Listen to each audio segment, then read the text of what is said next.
Coucou les petites étoiles, j'espère que vous allez bien. Je vous retrouve dans un décor bien différent de d'habitude puisqu'à mon anniversaire du coup qui est passé, puisque c'était le 5 février, j'ai eu ce beau fauteuil que vous voyez derrière moi, donc de lecture qui est juste incroyable. Et du coup j'avais en fait envie de changer depuis un petit moment d'ailleurs de fond de décor parce que ma bibliothèque c'est bien mais c'est quand même assez sombre puisque j'ai choisi la couleur noire pour le bois.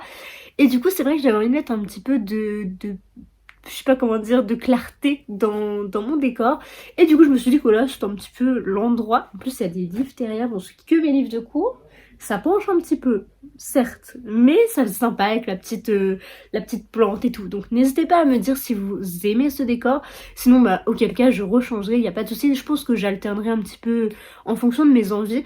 Mais du coup, j'avais envie de vous faire cette petite entrée en matière pour le book haul du mois de janvier, qui ne fut pas si riche que ça en termes d'achat, ni de réception d'ailleurs. En fait, j'en ai même pas acheté vraiment beaucoup, vous allez voir, c'est peut-être la plus petite partie, donc c'est plutôt une bonne chose. Et du coup, au mois de janvier, j'ai lu plus de romans que je n'en ai reçu et acheté, donc c'est une excellente chose. J'ai vraiment décidé ce mois-ci de faire très attention. De toute façon, en février, c'était mon anniversaire, comme je vous l'ai dit, et du coup, j'ai eu énormément de livres, mais ça, vous le verrez dans une autre vidéo. Et nous allons donc commencer avec les services presse. Du coup, j'en ai reçu un seul ce mois-ci et c'est de la part de la maison d'édition Girlstream. Donc si vous n'êtes pas au courant, nous avons créé un book club entièrement dédié à cette maison d'édition. Je vous laisse aller retrouver toutes les petites infos sur mon compte Instagram ou le compte Instagram de mes copines que je mettrai du coup en barre d'infos. Et du coup, celui que j'ai reçu, c'est pas vraiment en rapport, mais du coup je voulais quand même vous l'annoncer. Il s'agit de celui-ci, donc Sorcière des Ombres, dans la collection Echo, donc toujours chez Girlstream, et écrit par Pascaline Nolo. Donc voici un petit peu à quoi il ressemble. Voilà, il est très très beau. Franchement, je suis vraiment trop fan de la couverture. Ça fait très automnal. Enfin, je pense que c'est vraiment le livre parfait pour octobre. Ouais, septembre-octobre. Vraiment, c'est la vibes. Quand je vais vous dire le résumé, vous allez voir pourquoi. Dans le colis, nous avions aussi du coup une petite carte comme ça, donc une petite enveloppe. Et quand on l'ouvre, il y a un petit message. Je voudrais vous le montrer parce que vraiment, ça annonce un peu la couleur du roman. Donc, hop, elle se présente comme ceci. Voilà, et du coup, waouh, franchement, quand je l'ai lu, je me suis dit, mais dans quoi je m'embarque? Donc, je vais vous lire la lettre avant et après, je vous ferai un petit résumé. Mise en garde à vous, futurs lecteurs, lectrices. Donc, déjà, ça commence pas très très bien, on va dire. Vous détenez entre les mains un objet dont le nom même fait trembler les plus téméraires et à raison. La sorcière des ombres, bien que son existence reste incertaine, subsiste dans les légendes populaires. On raconte que quiconque est capable de trouver le mur d'ombre et de la traverser verra son vœu le plus cher exaucé par la sorcière du révèle. Cependant, entendre le nom de la sorcière n'augure jamais rien de bon. Prenez garde, car ce cadeau pourrait être empoisonné. Plonger dans cette histoire mettra en marche un engrenage menant inéluctablement à une malédiction implacable. Des événements inexplicables et effroyables risquent de se produire. Méfiez-vous de l'obscurité et des silhouettes qui s'y cachent. Car cette ensorceleuse les connaît bien. N'essayez pas de la combattre. Les yeux d'ombre sont difficiles, mystérieux et peuvent s'avérer des plus dangereux. Maintenant, vous savez. Voilà donc, comment vous dire que ça annonce plutôt bien la couleur du roman, si vous voyez un petit peu ce que je veux dire. Il s'agit donc d'un one shot, puisque du coup, je vous montre, mais j'ai eu le petit dépliant qui va avec, voilà. Et du coup, je voudrais aussi vous dire un petit peu les thèmes que ça va aborder. C'est donc la timidité, l'anxiété, l'introversion, personnalité, adolescence, théâtre, sorcière, monde parallèle et amitié. Donc ça c'est plutôt chouette. Et du coup, il sort le 9 février 2023, si je vous l'avais pas dit, donc c'est très bientôt. Théoriquement, c'est dans 2 jours ou c'est demain, si vous voyez cette vidéo le mercredi. Donc je n'en suis pas sûre.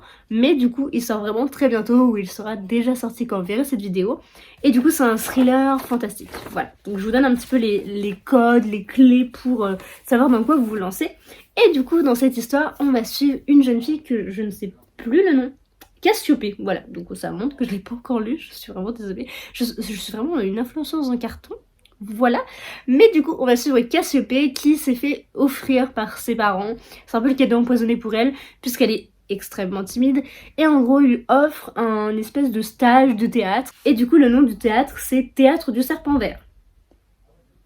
Bon, ça commence mal. Serpent vert, Agonie, le nom de la ville, bon, voilà. Pour elle, c'est un peu le cadeau empoisonné. Elle se dit, mais dans quoi je vais m'embarquer? En plus, c'est un théâtre.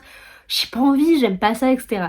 Et du coup, elle va se retrouver là-bas, elle va le faire et elle va découvrir un monde un petit peu spécial. Elle va mener une certaine enquête puisqu'une certaine sorcière pourrait s'y cacher, etc.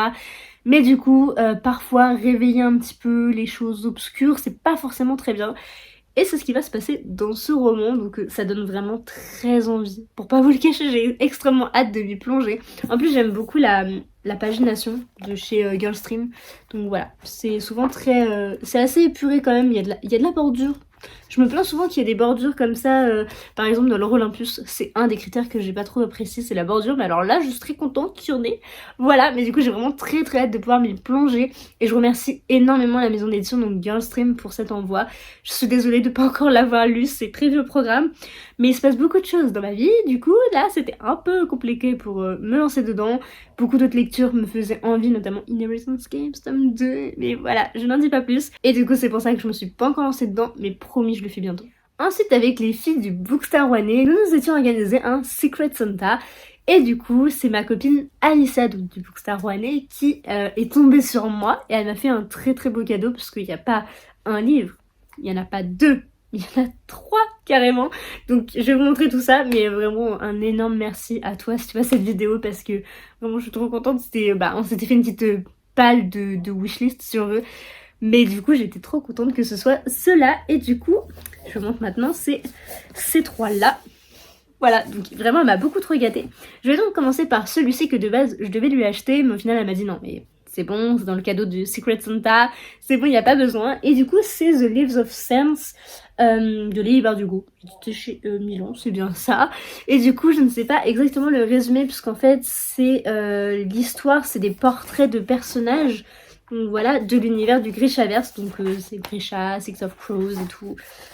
Voilà un petit peu, et c'est vraiment des portraits de ce que je vois de personnages de cet univers, et j'avoue que j'ai vraiment hâte de pouvoir en fait découvrir un petit peu plus de cet univers, et je trouve ça vraiment chouette que Leigh Bardugo ait fait ça. Et du coup je suis très contente de l'avoir, parce que je sais pas si je l'aurais acheté moi-même, donc enfin de neuf je veux dire. Donc là je suis vraiment très contente du coup d'avoir pu lui prendre à elle, enfin même si c'est elle qui me l'a offert du coup, mais bref, vous m'avez compris. Mais du coup allez, il est vraiment trop beau, je suis trop contente de l'avoir, parce que ça fait un petit moment qu'il était dans ma palle. Et du coup c'est le moment de continuer le Grishaverse et de pouvoir enfin lire celui-ci. Ensuite elle m'a pris 2 poches que je vais vous montrer tout de suite. Vraiment 2 poches qui me font vraiment extrêmement envie. Et du coup le premier que je voudrais vous parler, c'est Les McCoy tome 1, écrit par Alexia Thiel et édité chez Hugo New Romance dans la collection poche. Elle a eu un énorme coup de cœur pour cette saga, et du coup c'est vrai que ça m'a encore plus donné envie de la découvrir. En plus de ça, ça se passe à Édimbourg, donc en Angleterre. J'adore, voilà, c'est vraiment le pays de ma vie en fait, mon pays de cœur on va dire. Et du coup le fait que ça se passe donc en Écosse, parce que Édimbourg c'est en Écosse, décidément j'ai des trous de mémoire.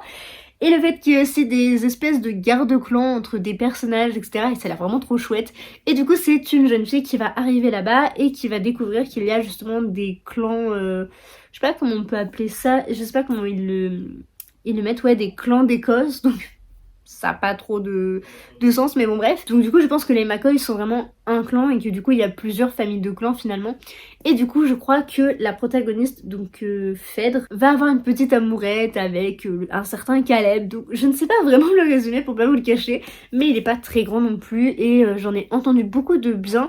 Mais c'est vrai que le résumé je ne l'ai pas forcément retenu plus que ça, à part que c'est des guerres de clans d'Écosse et que ça a l'air trop bien et que c'est trop bien, donc je pense que ça va vraiment me plaire, surtout que c'est quand même en Angleterre, donc voilà. Et du coup le deuxième qu'elle m'a prise, ce n'est pas des moindres, puisque j'ai lu un seul roman de cette autrice, et franchement, mais ça a été une claque, un vrai coup de cœur. C'est donc L'As de cœur de Morgane Moncomble, et toujours du coup chez Hugo Poche. Et waouh, j'ai trop hâte de le lire, parce que, alors il y a plusieurs raisons à ça. Bon, déjà j'adore l'écriture de Morgane Moncomble, en tout cas dans En équilibre j'avais adoré. Je pense que ça peut largement me plaire dans cette histoire, mais aussi et surtout parce qu'il y a une histoire de poker dedans et j'adore le poker, vraiment faut le savoir. Je peux jamais y jouer, déjà parce que dans mon entourage quasiment personne ne sait y jouer et en plus de ça vraiment mais le poker c'est trop bien en fait. J'en ai pas fait beaucoup dans ma vie mais c'est vraiment génialissime, bon pas avec du vrai argent, j'ai pas assez d'argent pour faire ça, d'accord, mais avec des jetons vraiment je trouve ça fascinant, il y a tellement de combines etc et j'aime trop, c'est trop bien. Et du coup c'est l'histoire de Rose et Levi si je me trompe pas qui vont passer un espèce de pacte pour que lui gagne justement un grand tournoi contre son plus fidèle ennemi si on veut son comment on dit son adversaire le plus redoutable, voilà je cherchais le mot. Et il veut vraiment gagner cette année ce tournoi-là, le grand tournoi de poker. Et il va à moitié embaucher Rose, qui est un peu une menteuse aguerrie pour le poker. Enfin, elle déniche beaucoup les mensonges, etc. Et de ce que j'ai compris, elle est très forte du coup au poker. Et ils vont s'allier contre cet adversaire. Et du coup, ça a l'air vraiment fascinant. Donc, il va y avoir une petite amourette entre eux, puisque lui, il est attiré par elle, et elle va jouer de son charme et tout. Enfin, voilà. Ça a l'air plutôt pas mal. C'est une petite romance. Donc, j'ai vraiment pas l'habitude des romances. Vous le savez, vous le voyez ici. Mais j'ai quand même plutôt bien envie de me lancer dans celui-ci, parce qu'il me tente depuis vraiment, depuis qu'il est sorti en grand format. Donc, ça fait facilement un an et demi, je pense. Et vraiment, il a l'air trop bien. Surtout, c'est le poker. Donc, voilà. Juste ça, ça m'a suffi pour me donner envie de le lire, tout simplement. Et avec tous ces livres, elle m'a remis des petits marque-pages trop choupis. Donc celui-ci, par contre, c'est Solène qui me l'a donné, puisqu'elle ne le voulait plus, tout simplement. Donc voilà. Et hop, elle m'a mis cela dans mon colis. Et il y a donc celui-ci, de chez Hélène Illustration, j'arrive plus à parler. Décidément, donc il y a celui-ci. Donc je sais pas trop, c'est une petite pierre. Je ne sais pas. Donc voilà, c'est pareil des deux côtés. Et enfin, donc celui-ci qui est très joli aussi. Ça me fait un petit peu... Je l'ai mis à l'endroit. Non, pardon, il était comme ça normalement. Ah bah non. Oula, je ne sais plus. Mais du coup, ça me fait un petit peu penser à Mystic Flow, notamment avec l'espèce de truc en haut. Je sais pas ce que c'est, mais du coup, voilà, je sais pas pourquoi ça m'y fait penser. Mais voilà, écoutez, je suis plutôt contente. C'est vraiment trop gentil de sa part. Elle m'a beaucoup trop gâtée, hein, comme vous pouvez le constater. J'ai de belles lectures en vue. Et du coup, n'hésitez pas à me dire si vous les avez lues, parce que j'ai vraiment pas l'habitude, comme vous le savez, de la romance. J'en ai peut-être un ou deux par an. Donc, enfin, ouais, un ou deux livres de romance par an. Donc, c'est vraiment pas beaucoup. Donc, n'hésitez pas à me dire si vous les avez lus, si vous les avez aimés ou non. Donc, vraiment, un grand merci à toi, Alicia. Et j'ai vraiment le profil type d'une lectrice. Donc, avec le fauteuil de lecture, les livres qui sont à côté de moi, le thé, le petit plaid là que vous voyez juste ici. Donc, une pile de romans, bien entendu. Parce que sinon, ça ne va plus. Mais j'ai vraiment le profil type, n'est-ce pas? En plus, j'en lettres. Alors là, j'ai le gros lot. Et j'en profite aussi pour vous montrer ma belle tasse Stranger Things qui est... comme ceci, voilà, donc je fais attention parce que ça dépend un petit peu, mais du coup, enfin, je sais pas si vous connaissez un petit peu ce genre de touch, je pense que oui, parce que maintenant c'est quand même vachement connu, mais du coup ça s'illumine, enfin ça se révèle si on veut, quand la tasse a du liquide chaud, donc voilà, ici. C'est trop beau. Et du coup, c'est l'Upside Down. Voilà, trop contente. Bref, je sais pas pourquoi je vous parle de ça dans un book haul, mais j'avais trop envie de vous montrer ma petite tasse et tout. Enfin, bref, voilà, je m'emporte. Nous allons passer à la partie un peu plus... C'est un mélange de cadeaux et d'achats, puisque les deux que je vais vous présenter ont été achetés avec une carte cadeau que j'ai eue à Noël. Donc en fait, c'est un semi-cadeau achat, puisque en soi, on m'a fait le cadeau de la carte, donc de cet argent pour acheter des livres ou autre chose. Mais bon, vous me connaissez, il y a écrit Fnac ou Cultura, bah c'est fini, hein, le reste ça disparaît, il n'y a plus que Fnac ou Cultura qui compte. Et du coup, j'ai pu m'acheter 2 romans, donc je sais pas trop si je peux les compter en cadeau ou en achat. Perso, je les compte un peu comme un cadeau, puisque c'était sur une carte cadeau, donc bon, vous me direz vous comment vous faites un petit peu vos classements, mais pour moi je pense que c'est à cheval entre le cadeau et l'achat. Bref, ça fait beaucoup de blabla pour rien. Du coup, le premier c'est l'As de pique. Donc c'est un peu le même... En fait, c'est exactement le même titre que le tome 2 de celui-ci, donc de l'As de cœur. Donc ça, c'est le tome 1, on va dire. Et c'est sur un autre personnage, bien sûr, mais Morgane Moncombe l'a aussi écrit l'As de pique. Mais bon, là, du coup, c'est As de pique, tout simplement. Je vais écorcher le nom, je suis désolée. Farida Abike Imidé, je suis vraiment désolée, je sais pas comment ça se dit, édité chez De Saxus, du coup dans la version Toc Toc. Oui, je sais, je devais arrêter la société de consommation, mais mon amie Solène me l'a extrêmement bien vendu. Elle m'a dit mais pour le coup celui-ci Il est vraiment trop bien, c'est un one shot en plus. Franchement fonce parce que certes il est édité chez The Saxus en relié collector et tout, enfin bref. Et du coup je me suis dit bon bah elle me l'a tellement bien recommandé, je ne peux pas passer à côté de cette sortie tout simplement, alors que vraiment je pensais passer à côté. Parce qu'il y en a beaucoup quand même que je squeeze un petit peu. En même temps, déjà c'est cher et en plus ils ne me tentent pas tous. Donc je vais pas acheter des romans qui ne me tentent pas, tout simplement. Dans cette histoire, on va suivre Devon et Chiamaka qui sont à l'académie Niveus et ils vont se faire élire pour devenir préfets de leur terminale et pour mettre ça sur leur bulletin universitaire, enfin pour mettre sur leur espèce de CV si on veut. Mais pas que pour ça, mais aussi pour devenir major de promo. Et ils vont se battre, à mon avis, tous les deux. Je ne sais pas s'il y en aura d'autres ou pas, ça je le verrai au fil de ma lecture. Mais un jour, quelqu'un va devenir un peu le gossip girl de l'académie et va se faire appeler As. Et cette personne va colporter des rumeurs, des ragots, etc. Enfin des gossips quoi. Et du coup, cela va semer la pagaille dans cette année de terminale pour ces jeunes gens. Je ne sais pas forcément ce qui va se passer, mais bon, on connaît les ragots, les gossips, c'est vraiment pas quelque chose de très positif. Hein, c'est souvent néfaste. Ça pose souvent pas mal de problèmes, donc je pense que ça peut être vraiment hyper intéressant. J'ai pas mal aimé Gossip Girl, donc je l'ai vu assez récemment. Je crois que je l'ai fini cette année d'ailleurs. Donc c'est pas non plus... pour moi, ça a pas été la série du siècle. Mais en fait, c'est tellement un peu barré, c'est tellement irréaliste que c'est vrai que j'ai quand même pas mal aimé ce côté-là. Et c'est assez vieux aussi, donc bon, on peut laisser passer certaines choses. Mais bon. Et après, c'est vrai que... En fait, il y a tellement de saisons qu'on s'attache tellement au personnage. Enfin voilà. Après, je m'étais fait spoiler à la fin, donc j'ai un peu moins aimé, mais... C'est comme ça. De toute façon, j'avais deviné dès le début, donc ça m'a pas forcément changé plus que ça, mais voilà. Et du coup, c'est vrai que quand j'ai vu que ça ressemblait pas mal à Gossip Girl, je me suis dit, en plus dans une académie, ça va être vraiment très bien. Donc c'est pour ça que j'ai craqué. Solène me l'a très bien vendu, comme je le disais. Et du coup, voilà, je suis très contente et j'ai très hâte de le lire. Ensuite, avec cette carte cadeau, j'ai pu m'acheter un deuxième roman qui est du coup Silage, écrit par Joanne Richoux et du coup édité chez Pocket Jeunesse. Parce que comme vous le savez, les Pocket Jeunesse sont quasiment toujours des coups de cœur. Du coup, bah, je me suis dit, bah, là, j'y vais pas trop à l'aveuglette. C'est une réécriture, du coup, du conte de Parfum de l'odeur est trop compliqué à retenir. Du coup, je suis désolée, je n'ai pas en tête. Je vais essayer de le noter, sinon, bah, vous pouvez faire une petite recherche internet, ça ne coûte rien. Et du coup, en plus, il est tout petit. Donc, je me suis dit, ça peut être vraiment parfait pour ce mois qui est assez court. Donc, je sais pas si je le lirai ce mois-ci ou pas, mais c'est vrai qu'il me tente beaucoup. Et du coup, dans cette histoire, on suit Jade qui a 19 ans, c'est ça, qui emménage à Paris et qui rêve d'être parfumeuse, je sais pas si ça se dit vraiment comme ça, mais de travailler du moins dans une parfumerie. Et elle va rencontrer un jeune homme qui voit un peu la vie en noir et blanc et il est pas forcément très... il a pas trop la joie de vivre de ce que j'ai compris et ça va un petit peu semer le trouble entre cette amourette entre les deux et elle va rencontrer un autre garçon qui s'appelle Zachary, je ne sais plus quoi, Zachary Mignard, qui est un célèbre parfumeur et du coup qui va la prendre comme apprenti. Elle n'a qu'une envie, créer sa fragrance et donc du coup être célèbre grâce à ça, je pense. Et du coup, elle va vraiment tout faire, quitte à semer le trouble un petit peu autour d'elle. Elle va semer la pagaille, la petite Jade. Donc en vrai, je ne sais pas forcément quoi penser du résumé, mais j'ai bien envie de me faire mon propre avis par rapport à tout ce que j'ai pu voir. Les avis étaient tellement mitigés et du coup je me dis, bah en fait... Je sais pas, il faut juste que je le lise moi en fait pour me faire mon propre avis. J'aime énormément du coup les Pocket Jeunesse comme je vous le disais, c'est toujours des coups de cœur quasiment, ou du moins des très bonnes lectures, donc je pense que ça peut me plaire. En plus si c'est une réécriture d'un classique, je me dis ça pourrait être vraiment pas mal pour peut-être me donner envie de lire ce classique, donc pourquoi pas. Franchement, en vrai ça peut se faire. On verra. Voilà du coup pour celui-ci qui était donc dans ma partie carte cadeau, enfin cadeau achat. Voilà, c'est moi qui l'ai choisi, mais du coup c'était par une carte cadeau, donc théoriquement c'est un peu un cadeau quand même. Et du coup enfin mon dernier livre du mois de janvier, mais oui je vous l'ai dit, j'ai pas beaucoup craqué, et même j'ai quasiment rien acheté finalement, puisque les deux autres c'était avec une carte cadeau, donc ça comptait pas vraiment. Et du coup comme j'étais censée être en no-buy, celui-ci j'aurais pas dû l'acheter. Mais je l'ai acheté et je l'ai lu directement, genre le jour même où je l'ai acheté, je commençais le livre. Et donc quand c'est comme ça, je le compte pas vraiment comme un achat, puisqu'il a pas rejoint ma palle. Il a pas eu le temps en fait de passer par l'étape palle, et il a fait achat lecture.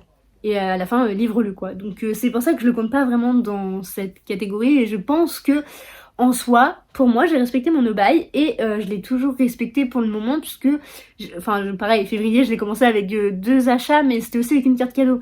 Donc encore une fois, ça compte pas vraiment. Ça fait beaucoup de blabla pour juste un petit roman qui est The Revolution of Ivy, du coup le tome 2 de The Book of Ivy tout simplement, écrit par Amy Angel et encore une fois chez Pocket Jeunesse, mais dans la version poche cette fois-ci. Et comme je vous le disais, je l'ai déjà lu, puisqu'en fait j'ai commencé l'année en commençant une duologie, comme je vous le disais dans ma vidéo, une duologie par mois, que je vous laisse aller voir juste ici. Et du coup je me suis dit, mais si je commence une saga, enfin si je commence une duologie dès le mois de janvier, c'est pas très rentable. Donc tu la commences et tu la termines dans le mois. C'était vraiment radical. Je voulais la finir dans le mois et c'est ce que j'ai fait. Et oui, j'ai respecté mon propre deal, donc je suis très contente. Et du coup, ce fut une très bonne lecture. J'ai même préféré le 2 au 1, alors que beaucoup m'ont dit, tu vas voir, le 1 est beaucoup mieux, il est beaucoup plus rythmé, etc. Et moi, j'ai préféré le 2, que je trouvais beaucoup plus dystopique, beaucoup plus manié justement dans un univers un peu apocalyptique, si on veut. Et du coup, c'est vraiment ce que j'ai apprécié. Et le fait aussi qu'on connaisse déjà les personnages, je pense que ça m'a aidé, puisque du coup... bah j'ai pas forcément eu besoin de rapprendre à les connaître. Il y a de nouveaux personnages qui arrivent, dont Caleb. J'ai adoré Caleb, j'avoue, je vais pas vous le cacher. H aussi, j'ai beaucoup adoré. Et du coup, ce fut une excellente lecture, donc je pense que je vous fais aussi un petit update. Bah ici, je vais vous le présenter, vous donner mon retour, parce que bah... Du coup, c'est un peu ce que je suis en train de faire. Mais en vrai, j'ai pas non plus énormément de choses à dire. En fait, je sais pas forcément quoi penser de cette duologie, parce que j'ai beaucoup aimé, mais en même temps... C'était pas non plus la meilleure du siècle, et pourtant la dystopie reste mon genre favori. Mais j'ai aussi lu l'année de grâce à peu près en même temps. Je l'ai fini et j'ai enchaîné avec l'année de grâce, je vais pas y arriver. Et c'est vrai que j'ai trouvé qu'il y avait beaucoup de ressemblances, même si du coup j'ai préféré l'année de grâce. Et du coup voilà, c'est un petit peu ce qui m'a gênée, mais bon, en vrai, la relation Bishop et je sais plus comment elle s'appelle. Bah Ivy, je suis bête. Mais du coup oui, la relation entre Bishop et Ivy, j'ai vraiment beaucoup aimé. Et je pense que c'était un gros plus aussi du coup dans cette duologie. Mais j'ai vu venir la fin. C'était écrit depuis le début, vraiment dans le tome 1, je savais ce qui allait se passer en la fin du tome 2. Du coup c'est un petit point négatif, c'est pour ça qu'elle est pas un coup de cœur, c'est pour ça que c'est pas un 5 sur 5, enfin voilà, il y a quand même des petits défauts, mais après c'est assez vieux, donc c'est aussi pour ça, c'est un peu le moment dystopique, mais bon, bref, je trouve peut-être des excuses pour rien, mais voilà, c'était une bonne lecture, mais c'était pas non plus un coup de cœur. Mais ça n'empêche que j'ai quand même préféré le 2, voilà, donc c'est n'importe quoi ce que je vous raconte, mais du coup comme je vous le disais, c'est mon seul achat du mois. Et bah comme je l'ai déjà lu, il compte pas vraiment dans mon no-buy, donc je suis très contente. Voilà, j'ai vraiment tenu un no-buy pour une fois. Comme vous l'avez vu, bah c'est vraiment le plus petit book haul de ma chaîne, je pense, et j'en suis ravie. Ça change un petit peu, comme ça je vous fais des courtes vidéos, c'est pas mal aussi. Mais vous inquiétez pas, en février, ça va charbonner, ça va être du lourd, parce que vraiment c'est waouh. Il y a énormément de livres. On est on est le 6 janvier je crois, ou le 7 quand je vous tente cette petite vidéo. Il y a déjà plus d'une dizaine de livres qui ont rejoint ma palle. Ça fait mal. Je peux pas vous le cacher.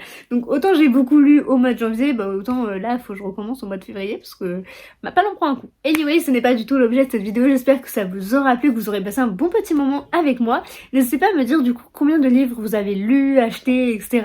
N'hésitez pas à me faire un petit bilan. J'espère aussi que vous êtes fiers de moi, que j'en ai pas acheté beaucoup, enfin un seul qui est du coup pas vraiment compté. Donc je suis très contente en tout cas pour ma part. Je vous fais plein de gros bisous. N'hésitez pas à mettre un petit commentaire, un petit like, vous abonner, activer la cloche, tout. Ça me fait trop plaisir. Bref, voilà, j'arrête de vous embêter. Je vous fais plein de gros bisous et à très vite dans une prochaine vidéo. Bye!